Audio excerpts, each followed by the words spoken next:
ప్రముఖ సినీ నటి సంయుక్త మీనన్ సన్నిహితులతో కలిసి మంగళవారం ఉదయం నైవేద్య విరామ సమయంలో శ్రీ వెంకటేశ్వర స్వామివారిని దర్శించుకుని మొక్కులు చెల్లించుకున్నారు. దర్శనం అనంతరం వీరికి ఆలయ రంగనాయకుల మండపంలో ఆలయ అధికారులు తీర్థ ప్రసాదాలను అందజేశారు. అనంతరం సంయుక్త మీనన్ను చూసేందుకు భక్తులు ఎగబడి కొందరు సెల్ఫీలు దిగారు.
నా తిరుపతిలో దర్శనం చాలా బాగా జరిగింది.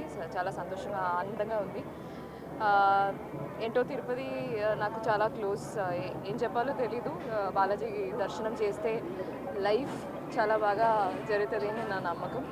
సో దిస్ ఇయర్ నాకు చాలా ఇంపార్టెంట్. చాలా మూవీస్ వస్తున్నాయి. సో నాకు మాత్రం కాదు, నేను నాతో పాటు వర్క్ చేస్తున్న అందరికీ చాలా మంచి ఒక ఇయర్ రావాలి అని కోరుకున్నాను. ప్రాజెక్ట్స్ 4-5 ప్రాజెక్ట్స్ చేస్తున్నానండి. సో అవన్నీ కలిసి బ్యాక్ టు బ్యాక్ వస్తుంది, రిలీజ్ అవుతుంది ఈ వర్షం.